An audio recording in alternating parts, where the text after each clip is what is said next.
আজকে হলো আমার জন্মদিন। আর এরকম একটা বৃষ্টির দিনেই আমি কিন্তু জন্মেছিলাম। ছোটবেলা থেকে যেহেতু গ্রামেই বড় হয়েছি, তাই ওই ঘটা করে জন্মদিন পালন করার ব্যাপারটা ঠিক জানা নেই। ওই জন্মদিন পালন মানে ওই মন্দিরে পুজো দেওয়া, সবাইকে প্রসাদ দেওয়া, এইরকমই। তো কাল রাত থেকে প্রচুর পরিমাণে বৃষ্টি হচ্ছে, বৃষ্টি আর থামছেই না। তো হিয়ার বাবা কি করেছে, ছাতা মাথায় দিয়ে বিকেলবেলা বেরিয়ে পড়েছে কেক আনতে। তো সেই দেখে হিয়া তো ভীষণ খুশি। আর আমাদের হিয়া কিন্তু কেক কাটতে ভীষণই মজা পায়। বাবা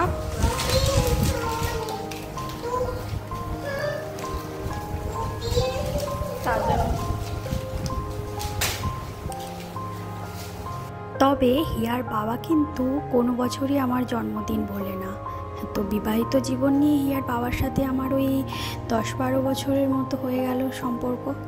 তো তবে কিন্তু আগের বছর বেচারা অফিসের কাজের চাপের জন্য ভুলে গেছিল। তো দুদিন পরে যখন কেকটা আনে, আমি রেগে কি করেছি, আগের বছর কোনো কেকই কাটিনি। তারপর হিয়ার বাবা যখন অফিস চলে যাওয়ার পরে হিয়া আর আমি করে কেকের লোভ সামলাতে না পেরে দুজনে কেটে লুকিয়ে লুকিয়ে খেয়ে নিয়েছি।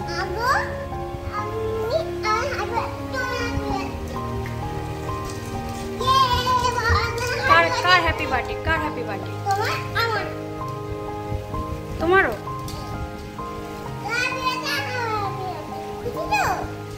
কে খুশি? না, তুমি হ্যাপি বার্থডে বলো।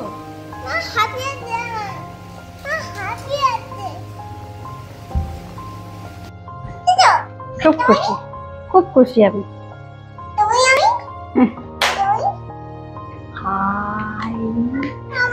ছেড়ে দিয়েছো কেন? আচ্ছা ঠিক আছে, এটা পড়ো।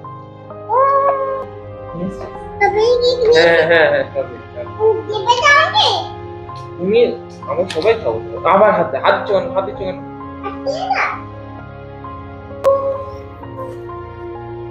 Happy birthday to you. Happy birthday to you. এবছরের জন্মদিনটাতে সব থেকে বেশি আমি খুশি হয়েছি, কারণ হিয়া আমাকে রাত 12টার সময় উইশ করেছে। তারপরে কেক কাটার সময় ও বলছে, কতবার বলেছে আমাকে হ্যাপি বার্থডে টু ইউ। তো ছোটোবেলা থেকে তো জন্মদিন উদযাপনের আনন্দটা কখনো পাইনি। তো এখন আমার নিজের মেয়ে আমাকে উইশ করছে, আমার সাথে কেক কাটছে, তো এই অনুভূতিটাই একটু অন্যরকম। তো ওই দিন বৃহস্পতিবার ছিল, তো কোনো কিছুই হয়নি। তো পরের দিন সন্ধ্যেবেলা হিয়ার বাবা সময় পেয়ে 2টো ইলিশ মাছ এনেছে। তো এখন তো বর্ষাকাল চলছে, আর সব জায়গাতে তো ইলিশ মাছ উঠেছে প্রচুর। তো আজকে দেখছি এই ইলিশ মাছগুলো এনেছে বেশ ভালোই, মানে কাটার সময় মাছগুলো তো কাটছি আমি, তাই জন্য দেখেই মনে হচ্ছে খুব সুন্দর। তো ভালোই টেস্ট হবে দেখেই মনে হচ্ছে।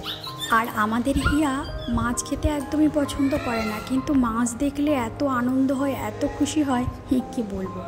2টো মাছ কাটার পরে এই পিসগুলো বেরিয়েছে। মাছগুলো দেখতে তো ভালোই লাগছে, টেস্ট হয়তো ভালোই হবে। তো মাছগুলো কেটে এখন লবণ হলুদ মাখিয়ে দেবো। হয়তো আজকে ভেবেছি সর্ষে বাটা দিয়ে ইলিশ মাছের ঝাল করব, আর একটা পেটি ভাজা করব, আর ইলিশের টক একটা পিস দিয়ে টক করব। তো আমরা ইলিশ মাছ আনলে সবসময় তেঁতুল টক, না হলে ওই আমচুর দিয়ে টক, বা সর্ষে বাটা দিয়ে ঝাল, সর্ষে বাটা দিয়ে ভাপা, এইগুলোই করি। আর আমি ইলিশ মাছের খুব একটা বেশি পদ জানি না, অনেক ধরনেরই পদ হয়। তো আমার খুব ভয় লাগে ইলিশ মাছ রান্না করতে, কারণ যদি ভুলভাল রান্না হয়ে যায় তাহলে দুপুরবেলার ভাত খাওয়াটা পুরো চলে যাবে। ইলিশ মাছ সবসময় কাঁচাই খেতে ভালো লাগে। আজকে যেহেতু হিয়া খাবে, তাই জন্য ভেবেছি একটু ইলিশ মাছটাকে হালকা করে ভেজেই রান্না করব। তো এখন কালো জিরে পেঁয়াজ দিয়ে দিয়েছি, আর ওই বেটে রাখা সর্ষেটা, কালো সর্ষেও দিয়েছি আজকে, দিয়ে রান্না করছি। তো এখন তরকারিটা ফুটে যেতে মাছটা দিয়ে দিয়েছি, আর এদিকে তেল গরম করতে দিয়ে দিয়েছি। আর আজকে করবো একটু পটল ভাজা। সর্ষে বাটা কাঁচা লঙ্কা দিয়ে ইলিশ মাছের ঝাল তো আমার আজকে রেডি হয়ে গেছে। স্বাদে গন্ধে কেমন হবে জানি না, তবে দেখতে তো বেশ ভালোই লাগছে। আর এদিকে পটল ভাজাও হয়ে গেছে, আর ইলিশ মাছের একটা পিস ভাজা করেছি, আর সঙ্গে এইটুকু একটু তেল ছিল, তো সেটাকেও আজকে ভাজা করে দিয়েছি। আর এদিকে হচ্ছে 1 পিস মাছের তেঁতুল টক, পাকা তেঁতুলের টক। সব কিছু তো আমার রেডি হয়ে গেছে, এখন একটু থালাটাকে সুন্দর করে সাজিয়ে নিই। জন্মদিন বলে কথা, তো মনের একটু তৃপ্তি হবে, তাই জন্য থালাটাকে সুন্দর করে সাজিয়ে নিচ্ছি। তো এই বছরের মতো জন্মদিনের পালা আজকেই শেষ। তো বিকেলবেলা ভেবেছি মা মেয়ে মিলে একটু জুডিওতে যাব। তো হিয়ার বাবা কয়েকদিন ধরে বলছে জুডিওতে নাকি অফার চলছে, চলো দেখি কি কি পাওয়া যায়। তো মা আমি বিকেলবেলা রেডি হয়ে পড়েছি, তবে যেতে পারবো কি না ঠিক নেই, কারণ বাইরে প্রচুর জোরে বৃষ্টি হচ্ছে।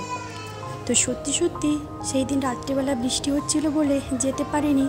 তো হিয়াকে আজকে ঘুম পাড়িয়ে দিয়ে আমি ছুটে ছুটে এসছি, কারণ হিয়াকে খাইয়ে ঘুম পাড়িয়ে দিয়ে আমি দৌড়ে দৌড়ে এসছি। আমি একাই এসছি, কারণ জুডিওটা আমার বাড়ির খুব কাছাকাছি। তো হেঁটে হেঁটেই চলে এসেছি। এসে দেখছি এখন এসছি ওই 12টা নাগাদ মতো বাজে। তো মোটামুটি ভিড় আছে দেখতে পাচ্ছি, তো অফার ভালোই দিচ্ছে। তো এইটা নিয়ে 2 নম্বর বার আমি ট্রায়াল রুমে দাঁড়িয়ে আছি, প্রচণ্ড লম্বা লাইন। তো অফার তো ভালোই চলছে, হ্যাঁ। তো খুব কমই স্টক ছিল, তো সেখান থেকে কয়েকটা জামাই বেছে বেছে এনেছি। তবে অনেকগুলো জামাই এনেছিলাম, তো সেগুলো ফিটিংস হয়নি বলে আমি আবার ওগুলো ফেরত দিয়ে চলে এসেছি। তার মধ্যে কয়েকটা রেখেছি। তো এটা একটা নিয়েছি, এটা একটা ওই মিডি টাইপের।